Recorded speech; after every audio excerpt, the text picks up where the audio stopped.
So this is an update of the GSI videos which everybody's been asking us from TikTok. We'll start this as series 1. Everybody knows that from TikTok knows that I've got the engine running now. Now we're going to get the bonnet off, we're going to pull the engine out, strip the wings off because I'm going to get the engine bay bared off and all cleaned up and painted, and we'll get an engine built. But obviously it's going to take a few months to go through the project, so we'll see where we get through. So first thing, we've got the 13mm onto the bonnet.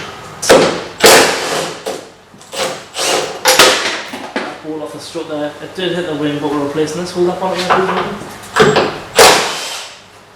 One side of the bonnet off, it's just 2 bolts. And to the other side, so hold it with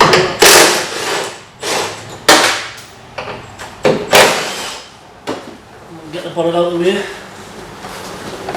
Right, so I'm on the structural part there of the chassis. I'm just jacking the car up because I need to pull the wheels off. I need to disconnect the hubs and I need to get the drive shafts out. So we've got the Milwaukee 1/2 inch impact gun, snap on 17mm socket, just get these wheels off. The thing I like about the clock jacks as well is it's got a little storage on top of the jack to put the wheel nuts when you're removing them.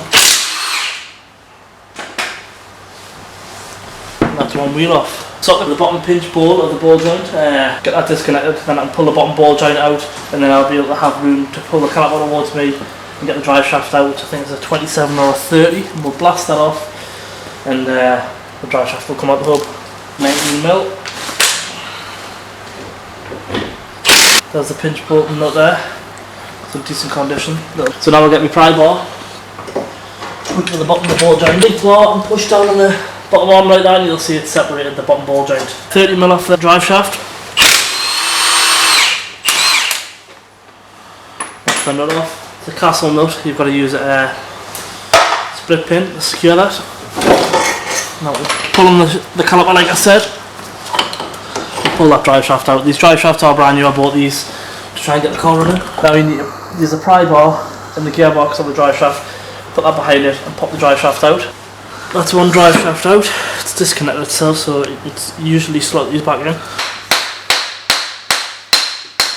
we go. That's the shaft back together, and you feel the joints all working fine there. So where I tapped it in, it's perfectly fine. So I've got the driver's side front wheel off. We're going to get the shaft out just like we did on the passenger side.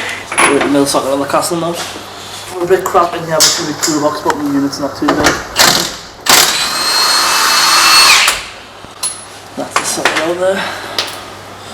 Now we're going to have to tackle the pinch bolt, which is underneath the disc, and it pinches the bottom ball joint onto the hub. 19mm, I'm going to use a 19mm spanner as well, obviously. Hold the other side of the bolt.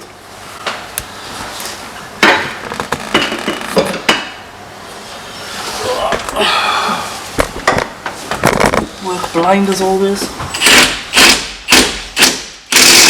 That's the nut bolt out of this side, pinch bolt. So now I'm at the point where I'm just disconnecting the wiring line. Just so I pull the engine out, so I took the front gearbox mount off and I took the drive shaft out there. There's a few fuel pipes to disconnect and we'll get this out. The battery out of the way. Now I'm going to remove the battery box so then I can get to the gearbox mount, which is under there. It's just 13mm bolts. To the gearbox mount there with 3 bolts on top. It's connected from the ECU. Push that plug in. It should lift up on this silver tab. Now for a few fuel pipes. 3 bolts for the engine mount, 3 bolts for the gearbox mount, and we're out. So we've got all the wiring disconnected, all the fuel pipes are off. Got a gearbox mount, engine mount to take off, and then the engine's coming out. We've got the engine connected to the hoist, so we're going to undo the engine and gearbox mounts now.